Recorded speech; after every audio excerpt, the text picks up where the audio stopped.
Hey guys, mostly welcome to all of you in this video. स्वागत है आप सभी के इस वीडियो में। और जो पाटलिपुत्र यूनिवर्सिटी में जो पार्ट 3, पार्ट 2 एंड पार्ट 1 का जो एग्जामिनेशन फॉर्म भरा रहा है, लगातार उसको लेकर के कई सारे प्रॉब्लम्स हो रहे थे। प्रॉब्लम्स के रिगार्डिंग मैंने सॉल्यूशन भी बताया और कई सारे स्टूडेंट्स इसके रिगार्डिंग मेल भी किया एंड फाइनली ये कुछ देखने में आ भी रहा है कि लगभग प्रॉब्लम आपका सॉल्व भी हो गया है। लगभग सॉफ्टवेयर को अपग्रेड किया जा रहा है, लगातार सॉफ्टवेयर को अपग्रेड किया जा रहा है, लेकिन अभी भी अगर आपका प्रॉब्लम सॉल्व नहीं हुआ तो आप मेल कीजिए, मैसेज कीजिए। जिस तरीके से मैंने ग्रीवेंस पोर्टल पे आपको कंप्लेन करना सिखाया, आप कंप्लेन भी कीजिए एंड लगभग कह सकते हैं अगर थोड़ा बहुत टाइम भी लगे लेकिन फिर भी वो तमाम सारा प्रॉब्लम आपका ठीक ठाक हो जाएगा। क्योंकि इनका मैं वीडियो कल बनाया था, कल इन्हीं के वीडियो पर मैंने आपको वीडियो बना करके दिखाया था, जिसमें दिखाया था सारा प्रोसेस करने के बाद समथिंग वेंट रॉन्ग का प्रॉब्लम हो रहा था, वहाँ पेपर चूज नहीं हो रहा था। लेकिन फाइनली अब तमाम जो सारा प्रॉब्लम्स है वो प्रॉब्लम्स ठीक हो गया है, चाहे वो रिकॉर्ड नॉट फाउंड का प्रॉब्लम हो, नो पेपर का प्रॉब्लम हो, समथिंग वेंट रॉन्ग का प्रॉब्लम हो या पेमेंट का प्रॉब्लम हो। अभी मैं तमाम सारा प्रोसेस आपको स्टार्टिंग टू एंड लाइव करके दिखाऊंगा, पूरा हार्ड कॉपी प्रिंट तक करके दिखाऊंगा। सो गाइज, अगर आप चैनल पर नए हैं तो चैनल को सब्सक्राइब कीजिएगा ताकि तमाम जो सारे अपडेट रहे वो टू द टाइम आपको मिल सके। एंड वीडियो आपको पसंद है तो वीडियो को लाइक कीजिएगा। साथ में अगर किसी भी कैंडिडेट को अगर फॉर्म फिल करने में बहुत ज़्यादा प्रॉब्लम हो रहा है, अगर उनका फॉर्म फिल नहीं हो पा रहा है तो वो कमेंट्स कर सकते हैं या फिर वो व्हाट्सएप पे आ सकते हैं, अपने डिटेल्स को शेयर करेंगे, उनका फॉर्म फिल करके तमाम सारा प्रोसेस को कंप्लीट कर दिया जाएगा। जैसे इनका प्रॉब्लम था और इनका फॉर्म को फिल करके मैं इनको हार्ड कॉपीज वगैरह में भेज चुका हूं। तो चलिए, तमाम सारे प्रोसेस के लिए क्या करना है, आपको पाटलिपुत्र यूनिवर्सिटी के एग्जामिनेशन पोर्टल पे आना है और ये पाटलिपुत्र यूनिवर्सिटी का एग्जामिनेशन पोर्टल है। इस पाटलिपुत्र यूनिवर्सिटी के एग्जामिनेशन पोर्टल के आने के बाद आपको क्या करना है, exam form for UG regular and vocational पे क्लिक करना है। इसके बाद आपको बताया जाता है कि आपको सर्च स्टूडेंट में करना है, यहाँ एग्जाम का टाइप बताना है। सबसे पहले इनका सिचुएशन समझ लीजिए, ये पार्ट 3 के स्टूडेंट्स है लेकिन इनका पार्ट 2 में प्रमोट हो गया था। ये केमिस्ट्री और जो फिजिक्स का होता है एग्जाम, उसमें ये प्रैक्टिकल एग्जाम छोड़ दिए थे, जिसके कारण से इनको प्रमोट मिल गया। तो इनका फॉर्म भरने के लिए क्या करेंगे कि ये बीएससी के स्टूडेंट हैं, इनके लिए क्या करेंगे, यूजी प्रमोटेड बैक यानी पार्ट 3 वाले स्टूडेंट्स हैं, लेकिन सबसे पहले पार्ट 2 का भरेंगे इनका, तब वो पार्ट 3 वाला अपडेट हो जाएगा 24 आवर में, फिर उसको भर करके फिर पूरा एग्जामिनेशन फॉर्म कंप्लीट हो जाएगा। तो यूजी प्रमोटेड बैक मैंने चूज कर लिया, बीएससी ऑनर्स 2 मैंने चूज कर लिया, रोल नंबर मैंने चूज कर लिया। इसके बाद चलिए रोल नंबर यहाँ पे टाइप करते हैं। मैं इनका रोल नंबर टाइप करता हूँ। ध्यान रखिएगा, यहाँ पे सर्च करने के टाइम में आप अपना रोल नंबर को पूरे सही तरीके से फिलअप करें, साथ में अपना फादर्स एंड मदर्स का नेम, जो भी आपका फादर एंड मदर का नेम है उसको भी प्रॉपर वर्ड मीनिंग मिला करके यानी स्पेलिंग मिला करके फाइंड आउट करें, नहीं तो फिर आपका नो रिकॉर्ड का फॉर्म बताएगा। चलिए वो सारे डिटेल्स को फिलअप कर लेते हैं। इसके बाद आ चुके हैं इनके फॉर्म वाले पेज पे, फॉर्म में देखिए दिखा सकते हैं यहाँ पे registration number, PP registration number, तमाम जो सारे इनका गार्जियंस का डिटेल्स है वो डिटेल्स आ चुका है। चलिए कुछ बेसिक डिटेल्स है, बेसिक डिटेल्स को हम लोग भर लेंगे। जैसे सब कैटेगरी है, सब कैटेगरी यहाँ पे नॉट एप्लीकेबल लिखा जाएगा, क्योंकि इनका जो सब कैटेगरी है वो गर्ल्स वगैरह कुछ भी नहीं है, तो इनका सब कैटेगरी में क्या करेंगे, नॉट एप्लीकेबल भरेंगे।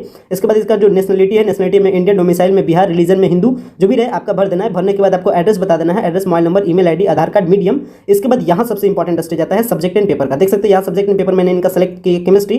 जैसे ही मैंने सेलेक्ट ऑप्शन पर क्लिक किया तो इनका ऑलरेडी दिखा दिया केमिस्ट्री। सेम तरीके से इनका फिजिक्स में लगा था बैक, तो फिजिक्स भी दिखा दिया। और जैसे ही पेपर चूज हुआ यहाँ पे दिखा दिया कि केमिस्ट्री का पेपर ABC कोड है इसका 1102, 1102B, 1102C एंड फिजिक्स का कोड है 120502 पेपर 2। इस तरीके से जो नो पेपर का प्रॉब्लम है वो आप लाइव देख सकते हैं कि नो पेपर का जो प्रॉब्लम है वो आपका सॉल्व हो चुका है। तो अब इस आर्गुमेंट पे सोचना ठीक नहीं, बल्कि आप फटाफट फॉर्म भरिए। फॉर्म भरने में प्रॉब्लम होता है तो फिर बताइए, फॉर्म भरने के टाइम में जो भी कुछ अगर आपका मेजर प्रॉब्लम है तो ही मेरे से फॉर्म भराइए, क्योंकि ऑलरेडी बहुत से स्टूडेंट्स का मैं फॉर्म भर चुका हूँ एंड लगातार कई सारे स्टूडेंट्स का फॉर्म भर भी रहा हूँ, लेकिन जिनको कुछ मेजर प्रॉब्लम हो रहा है उनको मैं हेल्प कर भी रहा हूँ। लेकिन फिर भी कोशिश कीजिए कि आप अपने से फॉर्म फिलअप करने की कोशिश कीजिए। फिर भी अगर बहुत ज़्यादा अगर मिस्टेक होता है तो फिर आप हमें बता सकते हैं, बहुत ज़्यादा प्रॉब्लम हो तो बता सकते हैं। एंड आप देख सकते हैं जो नो पेपर का प्रॉब्लम है वो कंप्लीटली सॉल्व हो चुका है। इसके बाद क्या करेंगे हम लोग, फोटो एंड सिग्नेचर अपलोड करने के लिए करा है। फोटो एंड सिग्नेचर के साइज पे ध्यान रखिएगा कि आपका 20 KB से कम आपका साइज होना चाहिए, फोटो का भी एंड सिग्नेचर का। तो चलिए फोटो एंड सिग्नेचर को अपलोड करते हैं। And photo and signature upload करने के बाद जो बेसिक डिटेल है, बेसिक डिटेल को फिर से 1-2 बार मिला लेना है ताकि किसी भी प्रकार का मिस्टेक ना हो। एंड ये मिस्टेक हो जाएगा तो फिर वो ज़्यादा आपके लिए मेजर प्रॉब्लम करेगा। इसके लिए इस बात का ध्यान रखिएगा। और जो टाइप, जो कोर्स वगैरह जो आपका रहे वो आप जब स्टार्टिंग में चूज किए वही कोर्स वगैरह आपको दिखा भी देगा, जैसे यूजी प्रमोटेड कोर्स, कॉलेज का नेम वगैरह। और जो पेपर का इशू था, जो नो पेपर का प्रॉब्लम का जो इशू था वो मैंने आपको इशू के रिगार्डिंग आपको बता भी दिया कि ये प्रॉब्लम आपका ऑलरेडी ठीक हो चुका है। तो चलिए हम लोग फोटो को अपलोड करेंगे, सिग्नेचर को अपलोड करेंगे, इसके बाद कैप्चा को अपलोड करेंगे। एंड इस सारे डिटेल्स को अपलोड करने के बाद हम लोग सेव फॉर्म पे क्लिक करेंगे। सेव फॉर्म पे क्लिक करने के बाद फिर से हम लोग ध्यान रखेंगे कि जो सारा बेसिक डिटेल्स है, बेसिक डिटेल्स को फिर से मिलाना है, क्योंकि जैसे ही आप सेव फॉर्म कर देते हैं तो ध्यान रखिएगा कि आपका एडिट नहीं होगा। और अभी भी बहुत सारे कैंडिडेट डिस्टर्ब में या फिर कह सकते हैं फ्रस्ट्रेटेड माइंड में या हड़बड़ा करके वो गलती कर देते हैं। तो ऐसा गलती आपको नहीं करना है, क्योंकि इसमें जो सारा डिटेल्स है, पेपर है, पेपर को आप सही से देख लीजिएगा। अगर पेपर में आपका किसी भी प्रकार का मिस्टेक रह जाए, मतलब कहने का कि आपका ज्योग्राफी ऑनर्स है वहाँ पे कोई दूसरा पेपर दिखा रहा है, तो ये सारा प्रॉब्लम अगर आपको हो तो आप कमेंट्स कीजिएगा, उसका मैं सॉल्यूशन बताऊंगा। चलिए फोटो एंड सिग्नेचर को मैं चूज कर दिया हूँ, सेव फॉर्म पे क्लिक करके आगे की ओर मैं प्रोसीड कर रहा हूँ।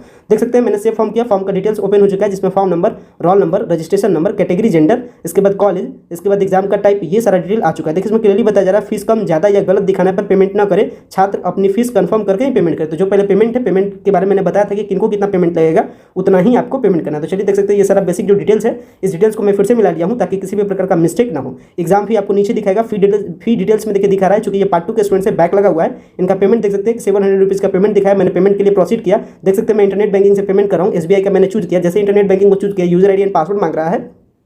मेरे लिए द बेस्ट लगा इंटरनेट बैंकिंग, चूंकि इंटरनेट बैंकिंग में किसी भी प्रकार का जनरली वो पेमेंट वगैरह फंसता नहीं है, कार्ड वगैरह में भी नहीं फंसता, लेकिन मेरे पास इंटरनेट बैंकिंग है तो मैंने जो इंटरनेट बैंकिंग है मैं इंटरनेट बैंकिंग के जरिए पेमेंट कराऊँ। यूजर आईडी जो भी आपका रहे इंटरनेट बैंकिंग या जो भी जिस जरिए से आप पेमेंट कर सकते हैं, लेकिन कोशिश कीजिए कि यूपीआई से बहुत कम पेमेंट करें, उसके कंपेयर में कार्ड का यूज करें। अगर आपके पास नेट बैंकिंग है तो फिर कार्ड का भी कम यूज करें, उसके कंपेयर में आप यूज कर सकते हैं इंटरनेट बैंकिंग का, क्योंकि जितने सारे फैसिलिटीज बनाए गए हैं वो हाई प्रायोरिटीज के लिए बनाए गए हैं ताकि पेमेंट वगैरह में किसी भी प्रकार का प्रॉब्लम ना हो, और वो सर्वर का क्रैश वगैरह यानी सर्वर में कुछ थोड़ा बहुत प्रॉब्लम भी हो तो वो पेमेंट पे इफेक्ट ना करे। इसलिए यूपीआई से बेहतर आपका है कार्ड, कार्ड से बेहतर आपका इंटरनेट बैंकिंग, इससे बेहतर आपका कुछ भी नहीं है। और जो ऑनलाइन पेमेंट वगैरह होता है इसके लिए तो मैक्सिमम जितने साइबर वाले होते हैं वो मैक्सिमम पेमेंट करते हैं आपका जो इंटरनेट बैंकिंग है, इंटरनेट बैंकिंग के जरिए से पेमेंट किया जाता है। और इंटरनेट बैंकिंग से मैं भी लगभग जितना भी पेमेंट करता हूं तमाम सारा पेमेंट मैं भी इंटरनेट बैंकिंग के जरिए से करता हूं। चलिए अब इसके लिए क्या करेंगे, हम लोग लॉगिन जो इंटरनेट बैंकिंग का प्रोसीजर है उस प्रोसीजर में मैं लॉगिन करता हूं। लॉगिन करने के बाद जो भी आपका पेमेंट होगा वो पेमेंट शो कर जाएगा, एंड पेमेंट शो करने के बाद देख सकते हैं यहाँ पे कंफर्मेशन आ रहा है 704.72 कट रहा है, वहाँ पे ऊपर का नाम वगैरह आपका दिखा देगा जिनके नाम पर भी वो इंटरनेट बैंकिंग वगैरह होगा, तो नाम दिखा दिया है। चलिए पेमेंट को कंफर्म करते हैं, एंड कंफर्म करने के बाद देखते हैं आगे क्या कुछ होता है। कंफर्म करने के बाद आप देख सकते हैं यहाँ पे पेमेंट का आ चुका है, इन्फॉर्मेशन की पाटलिपुत्र यूनिवर्सिटी पे पेमेंट हो रहा है, हमारे मोबाइल पर ओटीपी आ चुका है। चलिए मोबाइल के ओटीपी को भरते हैं एंड कंफर्म करके आगे की ओर प्रोसीड करते हैं। देख सकते हैं हमेशा ध्यान रखिएगा पेमेंट करने के टाइम में कभी भी आप बैक बटन का यूज नहीं कीजिएगा, नहीं तो आपका पेमेंट भी कट जाएगा, पेमेंट अपडेट नहीं होगा, इसलिए मैं बैक बटन का यूज कभी भी नहीं करता हूं। कंफर्म मैंने कर दिया है। कंफर्म करने के बाद आपको वेट करना है। देखिए यहाँ पे आ चुका है message your payment was successful, लेकिन मैं पैसेंस बनाकर रखूंगा, कभी भी बैक बटन का यूज नहीं करूंगा। क्लिक हियर टू वेट करा है तो आपको वेट करना है सम टाइम। देख सकते हैं ऑटोमेटिकली ये रिडायरेक्ट करेगा, देख सकते हैं फाइनली ये ऑटोमेटिकली रिडायरेक्ट कर चुका है एंड ट्रांजेक्शन रिसिप्ट हमारा जनरेट हो चुका है। कैंडिडेट का नाम दिखा दिया है, इनका ट्रांजेक्शन नंबर दिखा दिया है, रेफरेंस नंबर दिखा दिया है, बैंक रेफरेंस नंबर, पेमेंट का डेट, सक्सेस का मैसेज। क्या करेंगे, ये पेमेंट रिसिप्ट को हम लोग सेव करके रख लेंगे, क्योंकि ये पेमेंट का रिसिप्ट और जो आपका हार्ड कॉपी है यानी जो आपने एग्जामिनेशन फॉर्म भरा उसका हार्ड कॉपी वगैरह आपका जमा होगा, इसलिए क्या करेंगे इसको हम लोग सेव कर लेंगे। एक नेक्स्ट वीडियो लाऊंगा छोटा सा वीडियो जिसमें बताऊंगा कौन कौन से डॉक्यूमेंट आपको जमा करना है। चलिए इनका हार्ड कॉपी भी प्रिंट कर लेते हैं, वहाँ पे प्रिंट एग्जामिनेशन फॉर्म का ऑप्शन है। चलिए इस जो हार्ड कॉपी आपका एग्जामिनेशन फॉर्म का इसे भी हम लोग सेव करके रख लेते हैं ताकि ये कॉलेज में आसानी से जमा कर सके। डाउनलोड एंड प्रिंट फॉर्म का ऑप्शन था, उसके जरिए से मैं क्या कर रहा हूँ इसको सेव कर रहा हूँ। सो गाइस आशा करता हूँ ये पूरा स्टार्टिंग टू इन वीडियो आपको सही से समझ में आया होगा, आपका सारा प्रॉब्लम ठीक हो गया होगा। एंड फिर भी प्रॉब्लम हो तो आप कमेंट्स कीजिएगा या फॉर्म फिल करने के लिए आप मैसेज कर सकते हैं। वीडियो को इन करते हैं, वीडियो देखने के लिए बेहद धन्यवाद। Thanks for watching this important video.